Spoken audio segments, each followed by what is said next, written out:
Assalamualaikum warahmatullahi wabarakatuh. Perkenalkan, nama saya Syifa Nur Mafiroh. Pada kesempatan kali ini saya akan menjelaskan materi tentang perkembangan Islam pada masa Rasulullah SAW.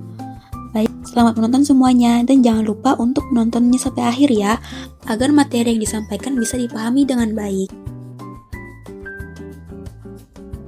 Baik, kita akan memasuki pembahasan pertama, yaitu tantangan kaum Quraisy. Pada awal perkembangan Islam, Nabi Muhammad SAW menghadapi banyak tantangan yang sangat berat dari kaum Quraisy di Makkah. Penolakan terhadap ajaran Islam bukan hanya sekedar perbedaan pendapat, tetapi sudah menjadi penentangan yang sangat kuat. Kaum Quraisy menolak Islam karena mereka merasa ajaran tauhid yang dibawa Nabi Muhammad akan menghapus kebiasaan lama mereka, yaitu menyembah berhala yang sudah dilakukan secara turun-menurun. Selain itu, mereka juga khawatir kehilangan pengaruh, kedudukan, dan keuntungan ekonomi yang mereka dapatkan dari sistem kepercayaan tersebut.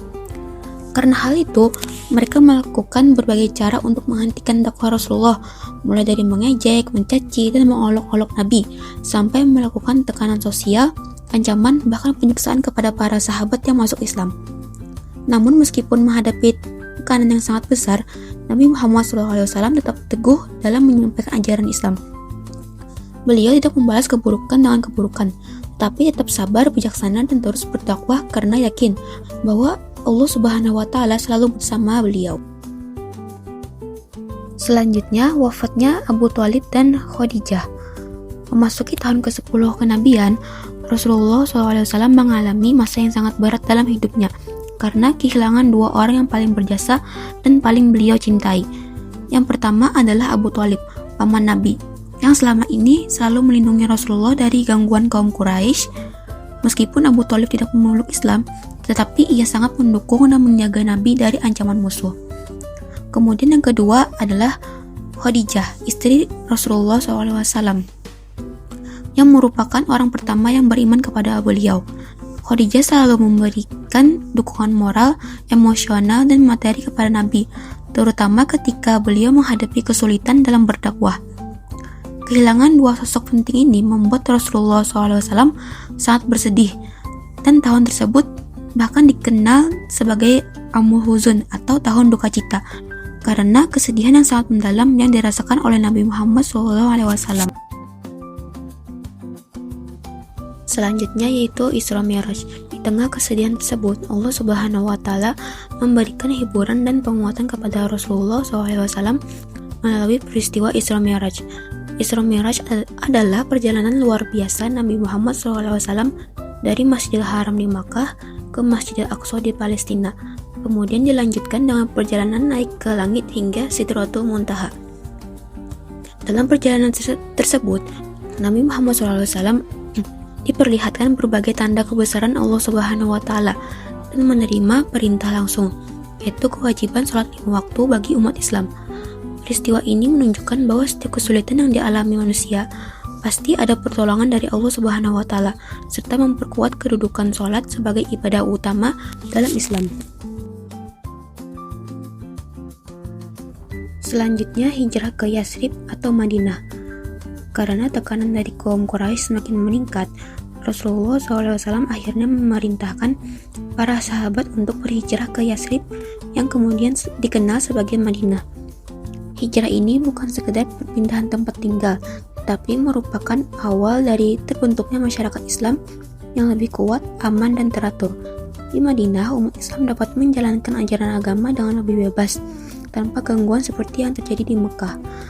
Peristiwa hijrah juga menjadi bukti bahwa dalam menghadapi tekanan, terkadang diperlukan strategi dan perubahan tempat demi menjaga kelangsungan dakwah. Selanjutnya, membangun masyarakat Madinah. Setelah Rasulullah SAW sampai di Madinah, beliau mulai membangun masyarakat Islam yang terorganisir dengan baik. Salah satu langkah penting adalah membangun masjid sebagai pusat kegiatan umat Islam. Masjid tidak hanya digunakan untuk sholat, tapi juga sebagai tempat pendidikan, musyawarah, dan pusat pemerintahan. Selain itu, Rasulullah juga mempersaudarakan kaum Muhajirin dan Ansor. Kaum Muhajirin adalah orang-orang hijrah dari Makkah, sedangkan Ansor adalah penduduk Madinah yang membantu mereka. persaudaraan ini menciptakan hubungan yang sangat kuat, penuh solidaritas dan saling membantu tanpa melihat latar belakang, suku atau status sosial. Selanjutnya, Konstitusi Madinah. Untuk menciptakan kehidupan yang damai dan teratur di Madinah, Rasulullah SAW menyusun Piagam Madinah atau Konstitusi Madinah.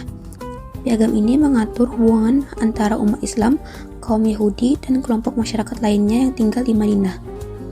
Isi dari piagam tersebut menekankan pentingnya keadilan, keamanan bersama, kebebasan beragama, serta kewajiban untuk saling melindungi kota Madinah dari ancaman luar. Dengan adanya Piagam Madinah, kehidupan masyarakat menjadi lebih tertib dan harmonis, meskipun terdiri dari berbagai kelompok yang berbeda. Selanjutnya, peperangan dengan Quraisy. Perkembangan Islam di Madinah juga tidak terlepas dari berbagai peperangan dengan kaum Quraisy.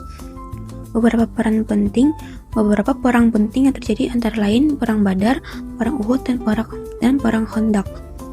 Perang Badar menjadi kemenangan besar pertama umat Islam, sedangkan Perang Uhud menjadi ujian berat karena umat Islam mengalami kekalahan akibat kurangnya disiplin. Sementara itu, Perang Khandaq menunjukkan strategi pertahanan yang sangat cerdas, dengan membuat parit besar untuk melindungi kota Madinah. Dari semua peristiwa ini, terlihat bahwa umat Islam tidak hanya mengandalkan kekuatan, tapi juga strategi, kesabaran, dan keimanan kepada Allah Subhanahu wa Ta'ala. Selanjutnya, Perjanjian Hudaybiyah. Pada tahun ke-6 Hijriah, Rasulullah SAW dan para sahabat berangkat menuju Makkah untuk melaksanakan ibadah umroh. Namun perjalanan tersebut dihalangi oleh kaum Quraisy, sehingga akhirnya terjadi perundingan yang menghasilkan Perjanjian Hudaybiyah. Meskipun pada awalnya tampak merugikan umat Islam, ternyata perjanjian ini menjadi titik penting dalam perkembangan Islam karena memberikan kesempatan dakwah yang lebih luas dan damai. Banyak orang akhirnya mengenal Islam lebih dekat tanpa tekanan peperangan. Selanjutnya, penaklukan Makkah. Setelah kaum Quraisy melanggar Perjanjian Hudaybiyah, Rasulullah SAW memimpin pasukan Islam menuju Makkah. Namun penaklukan ini berlangsung tanpa pertumpahan darah besar, menunjukkan sifat pemaaf dan bijaksana Rasulullah SAW. Beliau tidak melakukan balas dendam, bahkan memberikan ampunan kepada banyak penduduk Makkah yang dahulu memusuhi Islam. Selain itu, beliau juga membersihkan Ka'bah dari berhala sehingga Makkah kembali menjadi pusat tauhid. Selanjutnya, permusuhan dengan Yahudi. Setelah menghadapi kaum Quraisy, Rasulullah SAW juga berhadapan dengan beberapa kelompok Yahudi di Madinah.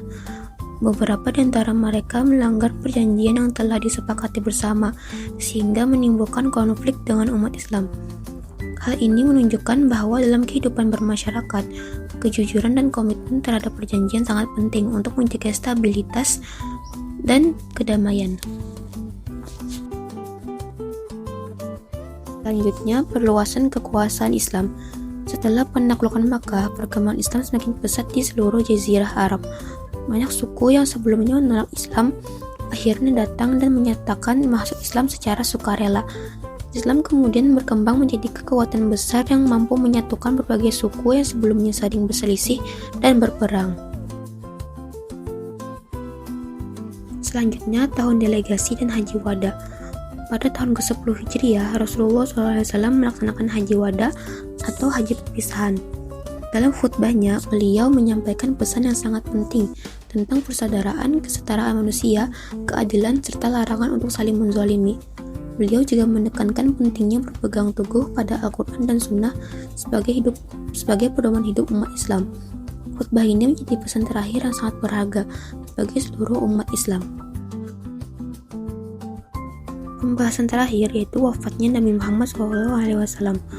Beberapa waktu setelah Haji Wada, Rasulullah SAW jatuh sakit dan akhirnya wafat di Madinah pada usia 63 tahun. Kepergian beliau menjadi duka yang sangat besar bagi seluruh umat Islam. Namun meskipun beliau sudah wafat, ajaran, teladan, dan perjuangannya tetap hidup hingga saat ini dan menjadi pedoman bagi seluruh umat Islam di dunia.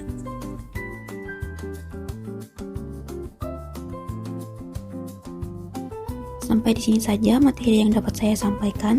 Saya meminta maaf apabila ada kekurangan dalam penyampaian kata. Akhir kata, wassalamualaikum warahmatullahi wabarakatuh.